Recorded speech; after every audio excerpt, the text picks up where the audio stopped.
സംസ്ഥാനത്തിന്റെ സാമ്പത്തിക സ്ഥിതി വ്യക്തമാക്കുന്ന ധവളപത്രം ആണ് നിയമസഭയിൽ വെച്ചിട്ടുള്ളത്. മുഖ്യമന്ത്രിയാണ് ധവളപത്രം നിയമസഭയിൽ വെച്ചത്.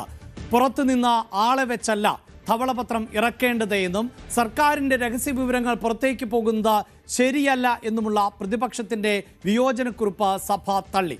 ധവളപത്രത്തിന് മന്ത്രിസഭയുടെ അംഗീകാരം ഉണ്ട് എന്നും നടപടിക്രമങ്ങളുടെ ലംഘനം ഇല്ല എന്നുമായിരുന്നു മുഖ്യമന്ത്രി മറുപടി നൽകിയത്. ഒരു ഡോക്യുമെന്റും പുറത്തേക്ക് പോയിട്ടില്ല. ധനകാര്യ വകുപ്പിന്റെ നേതൃത്വത്തിലാണ് ഇത് തയ്യാറാക്കിയിരിക്കുന്നത്. ക്യാബിനറ്റിന്റെ അനുമതിയോടുകൂടിയാണ് തയ്യാറാക്കിയിരിക്കുന്നത്. ക്യാബിനറ്റിന്റെ അപ്രൂവൽ ഈ വൈറ്റ് പേപ്പറിനുണ്ട്.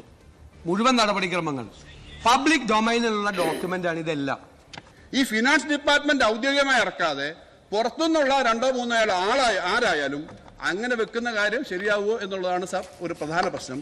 പിന്നെ ധവളപത്രത്തിനകത്തുള്ള കാര്യങ്ങൾ വരുമ്പോൾ അതിനകത്ത് നോക്കിയിട്ട് പറയാം സാർ. ധവളപത്രം ഇറക്കുന്നതിനകത്തോ കാര്യം വരുന്നതിനകത്തുള്ള തർക്കമല്ല. നാളെ ഇതൊരു പ്രീസിഡന്റ് ആയിട്ട് എടുത്തിട്ട് ആർക്കും ഇങ്ങനെ ഗവൺമെന്റിന്റെ ഔദ്യോഗിക രേഖ സാർ, രേഖകൾ എന്ന് പറഞ്ഞാൽ വളരെ സീക്രട്ടാണ്. നമ്മൾ എങ്ങനെയായിരിക്കും ഈ മാസം, അടുത്ത മാസം, അതിനടുത്ത മാസത്തെ ഫിനാൻസ് എന്ന് അറിയുന്നത് വളരെ കുറച്ച് ആൾക്കാർ അറിയാമോ. അറിയുന്നവരല്ലെങ്കിൽ സാർ നമ്മുടെ സംസ്ഥാനത്തിന്റെ അത് LDF ആയിക്കോട്ടെ UDF ആയിക്കോട്ടെ ഗവൺമെന്റിന്റെ ആക്ടിവിറ്റിയെ മൊത്തം തകിടം മറിക്കാൻ പറ്റും ആ രഹസ്യം പുറത്തു പോയാൽ. അങ്ങനെ രഹസ്യം പുറത്തേക്ക് കൊടുത്തിട്ട് ഒരു ധവളപത്രം ഇറക്കുന്നത് ശരിയല്ല. ഡിപ്പാർട്ട്മെന്റിനകത്ത് വളരെ കോൺഫിഡൻഷ്യൽ ആയിട്ട് വേണം. സീക്രട്ട് സെക്ഷൻ പോലെയുള്ള സെക്ഷനുകൾ എന്തിനാ സാർ അവിടെ? AGക്ക് പോലും കൊടുക്കാത്ത കണക്ക് പുറത്തെടുത്തിട്ട് കൊടുത്തിട്ടാണോ തയ്യാറാക്കുന്നതെങ്കിൽ അത് അത്ര ശരിയായ ഒരു കാര്യമല്ല. അതൊരു ഭരണഘടനാ ലംഘനമാണ്, സത്യപ്രതിജ്ഞാ ലംഘനമാണ്. ഈ ഗവൺമെന്റിന്റെ സർക്കാരിന്റെ ഒരു വർഷത്തേക്ക് 2 ലക്ഷമോ 2.25 ലക്ഷമോ കോടി കൈകാര്യം ചെയ്യാനുള്ള ചുമതല ഏൽപ്പിച്ചിരിക്കുന്ന സർക്കാർ, എക്സ്ചക്കർ ഏൽപ്പിച്ചിരിക്കുന്ന സർക്കാർ, അതിന്റെ ധനകാര്യമന്ത്രി വകുപ്പ് ഈ കാര്യങ്ങൾ രഹസ്യമായി കൈകാര്യം ചെയ്യുന്നതിന് പകരം, ഡിപ്പാർട്ട്മെന്റ് ഉദ്യോഗസ്ഥന്മാരെ വിശ്വാസത്തിലെടുക്കുന്നതിന് പകരം പരസ്യമായിട്ടല്ല ചെയ്യേണ്ടത്. Integrity of the officers, I am not the particular people, ഞാനത് ക്വസ്റ്റ്യൻ ചെയ്യുന്നില്ല. പക്ഷേ ഇതൊരു പ്രസിഡന്റ് ആണ്. ആ പ്രസിഡന്റ് നാളെ ആരെയും കൊണ്ടുവന്ന് ചെയ്യിക്കാം, അത് ചെയ്യാൻ പാടില്ല. നടപടിക്രമങ്ങൾ പാലിക്കാതെയാണ് ധവളപത്രം ഇപ്പോൾ നിയമസഭയുടെ മേശപ്പുറത്ത് വെച്ചത് എന്ന ആരോപണമാണ് പ്രതിപക്ഷം ഉന്നയിക്കുന്നത്. അതേസമയം എല്ലാ നടപടിക്രമങ്ങളും പാലിച്ചുകൊണ്ട് തന്നെയാണ് ഇപ്പോൾ ധവളപത്രം പുറത്തിറക്കിയത് എന്നതായിരുന്നു മുഖ്യമന്ത്രിയുടെ മറുപടി. പക്ഷേ കേരളം കാത്തിരിക്കുന്നത്, കേരളം എന്താണ് എന്ന് അറിയാൻ ആഗ്രഹിക്കുന്നത് ആ ധവളപത്രത്തിന്റെ ഉള്ളടക്കം എന്നത് തന്നെയാണ്. നമ്മുടെ സാമ്പത്തിക സ്ഥിതി എന്താണ്, നമ്മുടെ സംസ്ഥാനം നേരിടുന്ന പ്രതിസന്ധി എന്താണ്, ആ പ്രതിസന്ധി മറികടക്കാൻ ഒരു മാർഗവുമില്ലേ? ഈ ചോദ്യത്തിനുള്ള ഉത്തരങ്ങൾ കൂടി നൽകേണ്ടത് ഈ ധവളപത്രത്തിന്റെ അടിസ്ഥാനത്തിലായിരിക്കും. ഇപ്പോൾ പുറത്തു വരുന്ന വിവരങ്ങൾ അനുസരിച്ച് സംസ്ഥാനം അതീവ ഗുരുതരമായ സാമ്പത്തിക പ്രതിസന്ധിയിലൂടെ തന്നെ കടന്നു പോകുന്നു എന്നാണ് ഈ ധവളപത്രത്തിലൂടെ വ്യക്തമാകുന്നത് എന്നതാണ്. വാർത്തയുടെ വിശദാംശങ്ങളുമായി ഡാൻ കുര്യൻ ആണ് ചേരുന്നത്. ഡാൻ, ധവളപത്രം നിയമസഭയുടെ മേശപ്പുറത്ത് വെച്ചിരിക്കുന്നു. ധവളപത്രത്തിന്റെ ഉള്ളടക്കത്തിലേക്ക് നമുക്ക് അല്പസമയത്തിനകം തന്നെ പൂർണ്ണമായും കടക്കാൻ സാധിക്കും. ഇപ്പോൾ പ്രാഥമികമായി മനസ്സിലാക്കുന്നത് എന്തൊക്കെയാണ്?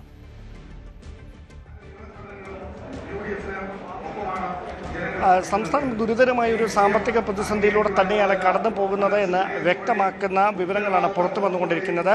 ഇതിൽ fiscal deficit, Kerala fiscal deficit has been variable but has stayed within or near by 3% എന്ന് എടുത്തു പറഞ്ഞിട്ടുണ്ട്. അതോടൊപ്പം തന്നെ സംസ്ഥാനത്തിൻ്റെ ചെലവ് കുറയ്ക്കുകയും അതോടൊപ്പം തന്നെ സംസ്ഥാനത്തിൻ്റെതായ സ്വന്തം വരുമാനം വർദ്ധിപ്പിക്കുന്നതിൽ ഊന്നിക്കൊണ്ടുള്ള പ്രവർത്തനങ്ങൾ നടത്തുകയും ചെയ്താൽ മാത്രമേ ഇപ്പോൾ നേരിടുന്ന ഈ പ്രതിസന്ധിയിൽ നിന്ന് കരകയറാൻ കഴിയുകയുള്ളൂ എന്നും കൂടി വ്യക്തമാക്കുന്നുണ്ട്.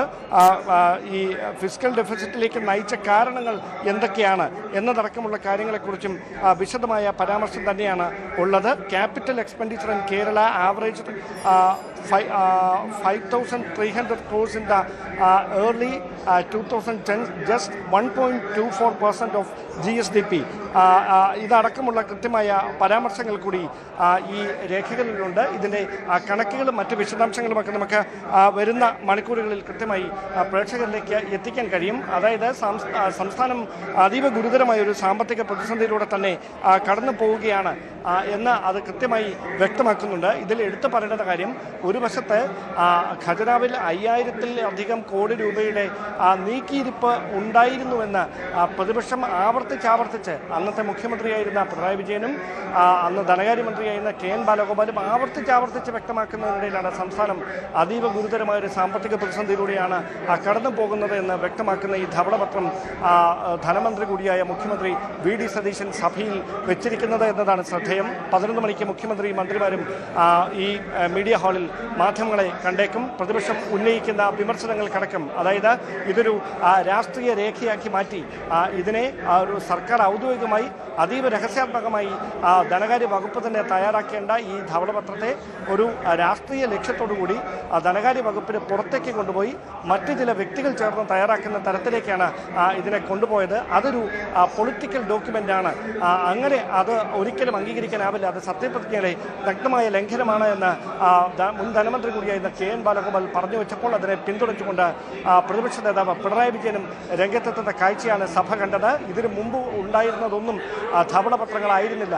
ഇതാണ് ധവളപത്രമെന്ന് മുഖ്യമന്ത്രി വി.ഡി. സതീശൻ ആവർത്തിച്ചതാണ് പ്രതിപക്ഷത്തെ ചൊടിപ്പിച്ചത്. അതിന് മറുപടിയുമായാണ് പിണറായി വിജയനും അതോടൊപ്പം കെ.എൻ. ബാലഗോപാലും ഉൾപ്പെടെയുള്ള LDF-ന്റെ പ്രധാനപ്പെട്ട നേതാക്കൾ രംഗത്തെത്തുന്ന സാഹചര്യമുണ്ടായത്.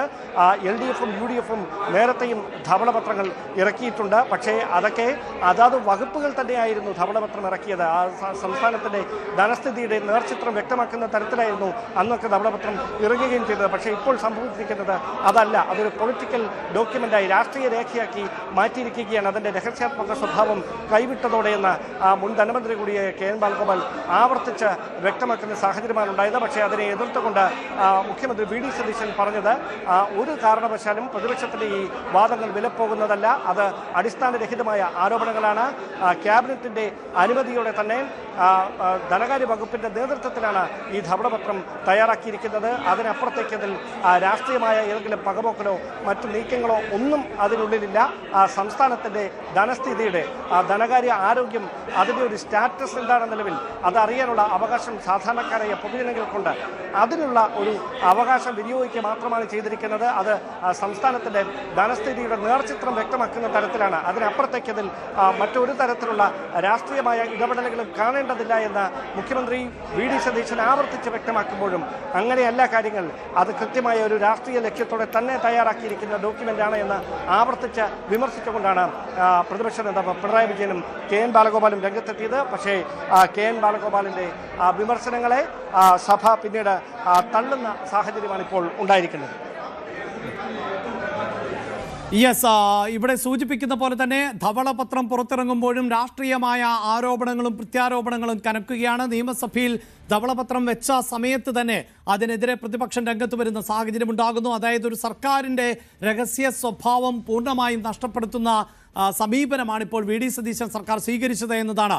ഇനി ഇതാ നമ്മളിപ്പോൾ ടെലിവിഷൻ സ്ക്രീനിൽ പ്രേക്ഷകർ കാണുന്നത് ഇതുവരെ നമുക്ക് ലഭിച്ചിട്ടുള്ള, അതായത് ഇപ്പോൾ സർക്കാർ മേശപ്പുറത്ത് വെച്ച നിയമസഭയുടെ മേശപ്പുറത്ത് വെച്ചിട്ടുള്ള ധവളപത്രത്തിൻ്റെ ഉള്ളടക്കത്തിൻ്റെ വിശദാംശങ്ങളാണ്.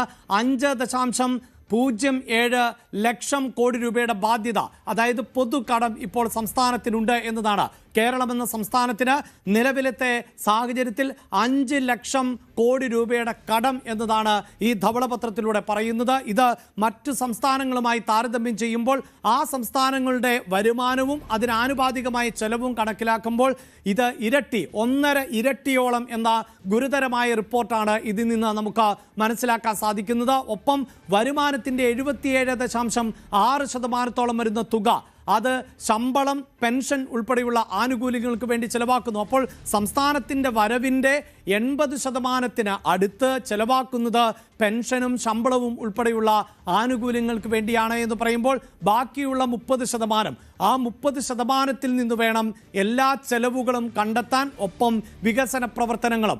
ആ അനുപാതം തന്നെയാണ് യഥാർത്ഥത്തിൽ സംസ്ഥാനത്തിന് വലിയ പ്രതിസന്ധി സൃഷ്ടിക്കുന്നത് എന്ന് വേണം നമുക്ക് മനസ്സിലാക്കാൻ.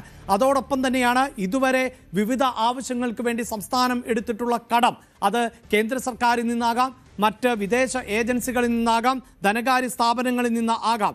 അത്തരത്തിലുള്ള കടത്തിന് നൽകുന്ന പലിശ, ആ പലിശയുടെ ഡേറ്റകൾ അടക്കം ആണ്. ഇതാ വായ്പാ തിരിച്ചടവിനത്തിൽ 29,000 കോടിയിൽ അധികം തുകയാണ് സംസ്ഥാനത്തിന് മാറ്റിവെക്കേണ്ടതായി വരുന്നത്. വരുമാനത്തിൻ്റെ 77.6%, പെൻഷനും മറ്റാനുകൂല്യങ്ങളും. ശമ്പള ഇനത്തിൽ 39,000 കോടി രൂപ, പെൻഷൻ ഇനത്തിൽ 27,000 കോടി രൂപ. ഇങ്ങനെയാണ് സംസ്ഥാനം ചെലവിടുന്നത് എന്ന ഡേറ്റകൾ കൂടിയാണ് ഇപ്പോൾ പുറത്തു വരുന്നത്. ഡാൻ,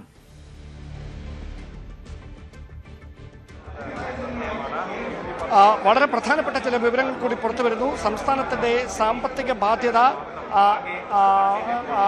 5.07 ലക്ഷം കോടി രൂപ എന്ന ധവളപത്രം വ്യക്തമാക്കുന്നു. മൊത്തം റവന്യൂ വരുമാനത്തിൻ്റെ 77% സ്ഥിര ബാധ്യതകളായി മാറിയിരിക്കുന്ന സാഹചര്യം. അതോടൊപ്പം ശമ്പളം, പെൻഷൻ, പലിശ എന്നിവയാണ് സ്ഥിര ബാധ്യതകളായി കണക്കാക്കുന്നത്. അത്തരത്തിലുള്ള ബാധ്യതകൾ 77%ത്തിലേക്ക് എത്തിയിരിക്കുന്നുവെന്നാണ് തീർച്ചയായും മറ്റൊരു കാര്യം സൂചിപ്പിക്കാനുള്ളത് കിഫ്ബിയുമായി ബന്ധപ്പെട്ടാണ്. പ്രിയ പ്രേക്ഷകരെ, പ്രത്യേകിച്ച് കിഫ്ബി, അതായത് സംസ്ഥാനത്തിന്റെ സാമ്പത്തിക പ്രതിസന്ധിയെ മറികടക്കുന്നതിന് വേണ്ടിയാണ് കിഫ്ബി രൂപീകരിച്ചത് എന്നതായിരുന്നു ഇടത് സർക്കാരിന്റെ അവകാശവാദം. അതായത് കിഫ്ബിയിലൂടെ വികസന പ്രവർത്തനങ്ങൾ മുന്നോട്ട് കൊണ്ടുപോവുക എന്നതായിരുന്നു. പക്ഷേ ഇപ്പോഴത്തെ ധവളപത്രത്തിൽ പറയുന്നത് കിഫ്ബി എന്നത് സംസ്ഥാനത്തിന് വലിയ ബാധ്യതയായി മാറുകയാണ് ചെയ്തത് എന്നുള്ളതാണ്. അതായത് സംസ്ഥാനത്തിന്റെ നികുതി കിഫ്ബിയിലേക്ക് വകമാറ്റി.